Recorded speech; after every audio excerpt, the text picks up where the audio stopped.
La Bible en un an. Lecture du 23 août. 1 Corinthiens, chapitre 15, versets 1 à 28. Je vous rappelle, frères, l'évangile que je vous ai annoncé, que vous avez reçu, dans lequel vous avez persévéré, et par lequel vous êtes sauvés. Si vous le retenez tel que je vous l'ai annoncé, autrement, vous auriez cru en vain. Je vous ai enseigné avant tout, comme je l'avais aussi reçu, que Christ est mort pour nos péchés, selon les Écritures, qu'il a été enseveli, et qu'il est ressuscité le troisième jour, selon les Écritures, et qu'il est apparu à Céphas, puis aux 12. Ensuite, il est apparu à plus de 500 frères à la fois, dont la plupart sont encore vivants, et dont quelques-uns sont morts. Ensuite, il est apparu à Jacques, puis à tous les apôtres. Après eux tous, il m'est aussi apparu à moi, comme à l'avorton, car je suis le moindre des apôtres. Je ne suis pas digne d'être appelé apôtre, parce que j'ai persécuté l'Église de Dieu. Par la grâce de Dieu, je suis ce que je suis, et sa grâce envers moi n'a pas été vaine, loin de là. J'ai travaillé plus que tous, non pas moi toutefois, mais la grâce de Dieu qui est avec moi. Ainsi donc, que ce soit moi, que ce soit eux, voilà ce que nous prêchons, et c'est ce que vous avez cru. Or, si l'on prêche que Christ est ressuscité des morts, comment quelques-uns parmi vous disent-ils qu'il n'y a point de résurrection des morts? S'il n'y a point de résurrection des morts, Christ non plus n'est pas ressuscité. Et si Christ n'est pas ressuscité, notre prédication est donc vaine, et votre foi aussi est vaine. Il se trouve même que nous sommes de faux témoins à l'égard de Dieu, puisque nous avons témoigné contre Dieu qu'il a ressuscité Christ, tandis qu'il ne l'aurait pas ressuscité, si les morts ne ressuscitent point. Car si les morts ne ressuscitent point, Christ non plus n'est pas ressuscité. Et si Christ n'est pas ressuscité, votre foi est vaine. Vous êtes encore dans vos péchés, et par conséquent, aussi ceux qui sont morts en Christ sont perdus. Si c'est dans cette vie seulement que nous espérons en Christ, nous sommes les plus malheureux de tous les hommes. Mais, maintenant, Christ est ressuscité des morts. Il est les prémices de ceux qui sont morts. Car puisque la mort est venue par un homme, c'est aussi par un homme qu'est venue la résurrection des morts. Et comme tous meurent en Adam, de même aussi, tous revivront en Christ, mais chacun en son rang. Christ comme prémisse, puis ceux qui appartiennent à Christ lors de son avènement. Ensuite viendra la fin, quand il remettra le royaume à celui qui est Dieu et Père, après avoir détruit toute domination, toute autorité et toute puissance. Car il faut qu'il règne jusqu'à ce qu'il ait mis tous les ennemis sous ses pieds. Dieu, en effet, a tout mis sous ses pieds. Mais lorsqu'il dit que tout lui a été soumis, il est évident que celui qui lui a soumis toutes choses est excepté. Et lorsque toutes choses lui auront été soumises, alors le Fils lui-même sera soumis à celui qui lui a soumis toutes choses, afin que Dieu soit tout en tous. Job, chapitre 8. Job, chapitre 8. Bildad de Shuar prit la parole et dit : Jusqu'à quand veux-tu discourir de la sorte ? Et les paroles de ta bouche seront-elles un vent impétueux ? Dieu renverserait-il le droit ? Le Tout-Puissant renverserait-il la justice ? Si tes fils ont péché contre lui, il les a livrés à leurs péchés. Mais toi, si tu as recours à Dieu, si tu implores le Tout-Puissant, si tu es juste et droit, certainement alors il veillera sur toi et rendra le bonheur à ton innocente demeure. Ton ancienne prospérité semblera peu de choses, celle qui t'est réservée sera bien plus grande. Interroge ceux des générations passées, sois attentif à l'expérience de leur père. Car nous sommes d'hier, et nous ne savons rien, nos jours sur la terre ne sont qu'une ombre. Ils t'instruiront, ils te parleront, ils tireront de leur cœur ces sentences. Le jonc croît-il sans marais ? Le roseau croît-il sans humidité? Encore vert et sans qu'on le coupe, il sèche plus vite que toutes les herbes. Ainsi arrive-t-il à tous ceux qui oublient Dieu, et l'espérance de l'impie périra. Son assurance est brisée, son soutien est une toile d'araignée. Il s'appuie sur sa maison, et elle n'est pas ferme. Il s'y cramponne, et elle ne résiste pas. Dans toute sa vigueur, en plein soleil, il étend ses rameaux sur son jardin. Il entrelace ses racines parmi les pierres, il pénètre jusque dans les murailles. L'arrache-t-on du lieu qu'il occupe? Ce lieu le renie. Je ne t'ai point connu. Tels sont les délices que ses voies lui procurent. Puis sur le même sol, d'autres s'élèvent après lui. Non, Dieu ne rejette point l'homme intègre, et il ne protège point les méchants. Il remplira ta bouche de cris de joie, et tes lèvres de chants d'allégresse. Tes ennemis seront couverts de honte. La tente des méchants disparaîtra. Job, chapitre 9. Job, chapitre 9. Job prit la parole et dit : Je sais bien qu'il en est ainsi. Comment l'homme serait-il juste devant Dieu? S'il voulait contester avec lui, sur 1000 choses il ne pourrait répondre à une seule. À lui la sagesse et la toute-puissance.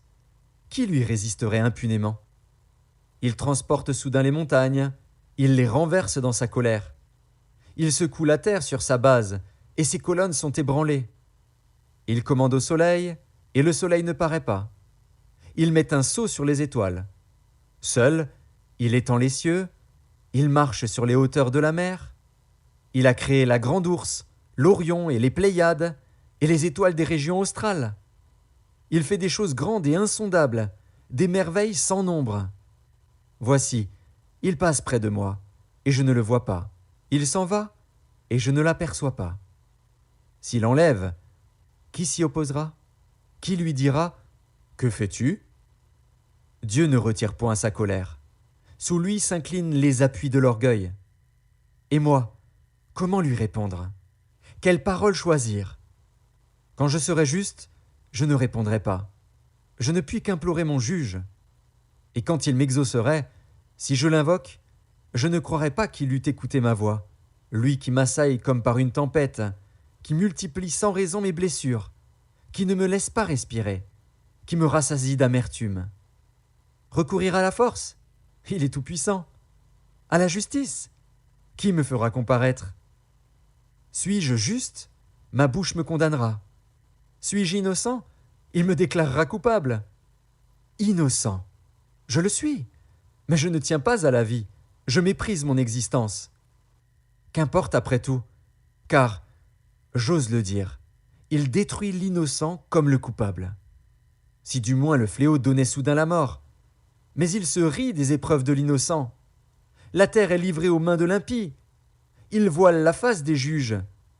Si ce n'est pas lui, qui est-ce donc? Mes jours sont plus rapides qu'un courrier. Il fuit sans avoir vu le bonheur. Il passe comme les navires de jonc, comme l'aigle qui fond sur sa proie. Si je dis : Je veux oublier mes souffrances, laisser ma tristesse, reprendre courage, je suis effrayé de toutes mes douleurs. Je sais que tu ne me tiendras pas pour innocent. Je serai jugé coupable. Pourquoi me fatiguer en vain? Quand je me laverai dans la neige, quand je purifierai mes mains avec du savon, tu me plongerais dans la fange, et mes vêtements m'auraient en horreur.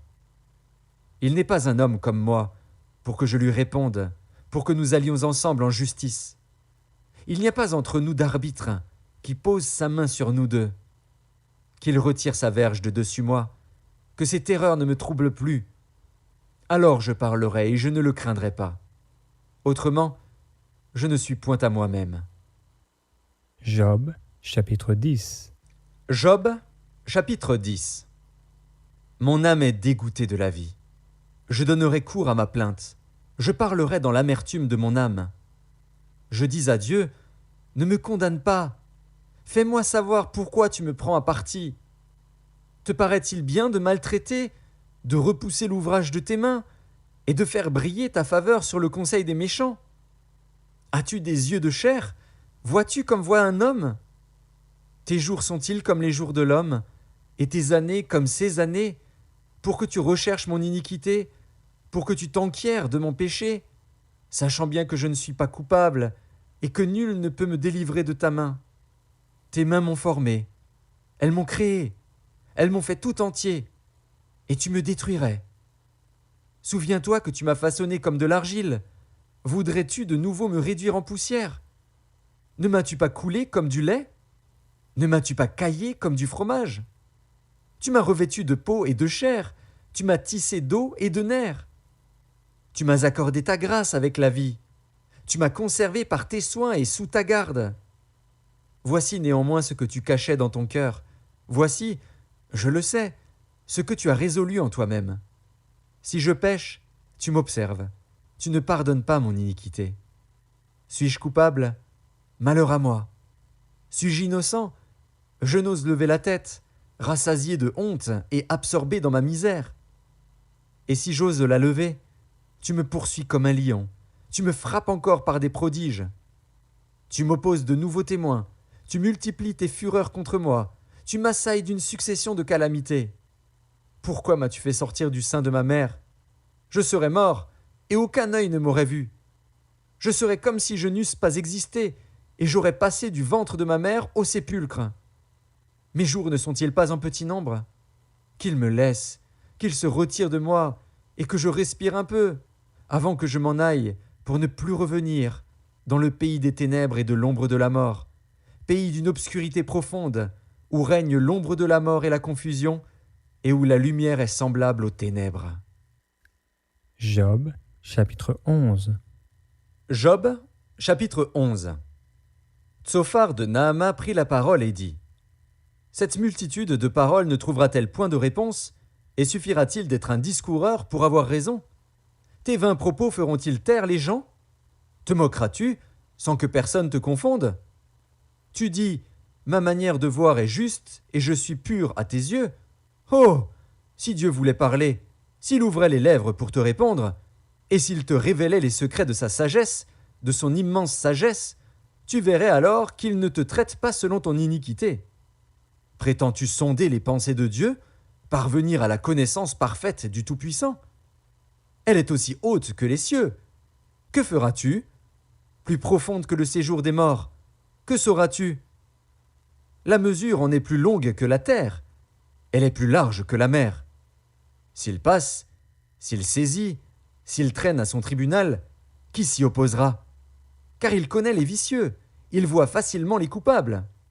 L'homme, au contraire, a l'intelligence d'un fou, il est né comme le petit d'un âne sauvage. Pour toi, dirige ton cœur vers Dieu, étends vers lui tes mains. Éloigne-toi de l'iniquité, et ne laisse pas habiter l'injustice sous ta tente. Alors tu lèveras ton front sans tache, tu seras ferme et sans crainte.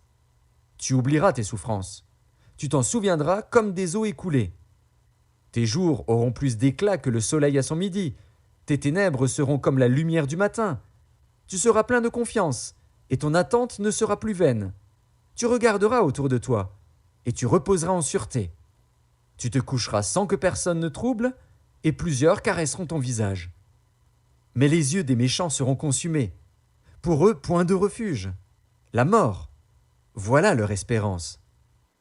Psaume, chapitre 38. Éternel, ne me punis pas dans ta colère, et ne me châtie pas dans ta fureur, car tes flèches m'ont atteint, et ta main s'est appesantie sur moi. Il n'y a rien de sain dans ma chair, à cause de ta colère. Il n'y a plus de vigueur dans mes os, à cause de mon péché. Car mes iniquités s'élèvent au-dessus de ma tête comme un lourd fardeau. Elles sont trop pesantes pour moi. Mes plaies sont infectes et purulentes par l'effet de ma folie. Je suis courbé, abattu au dernier point. Tout le jour, je marche dans la tristesse, car un mal brûlant dévore mes entrailles. Il n'y a rien de sain dans ma chair. Je suis sans force, entièrement brisé. Le trouble de mon cœur m'arrache des gémissements, Seigneur. Tous mes désirs sont devant toi, et mes soupirs ne te sont point cachés. Mon cœur est agité, ma force m'abandonne, et la lumière de mes yeux n'est plus même avec moi. Mes amis et mes connaissances s'éloignent de ma plaie, et mes proches se tiennent à l'écart. Ceux qui en veulent à ma vie tendent leurs pièges. Ceux qui cherchent mon malheur disent des méchancetés, et ils méditent tout le jour des tromperies.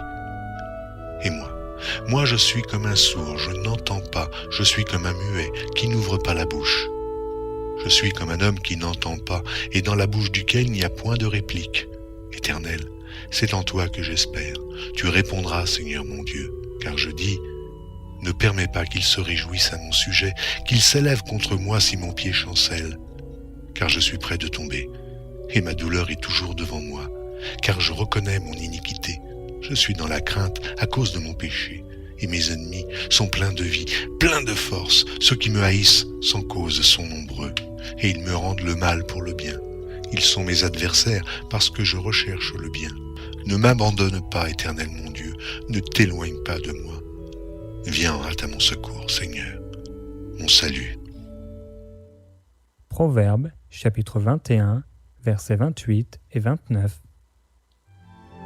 Le témoin menteur périra, mais l'homme qui écoute parlera toujours. Le méchant prend un air effronté, mais l'homme droit affermit sa voix.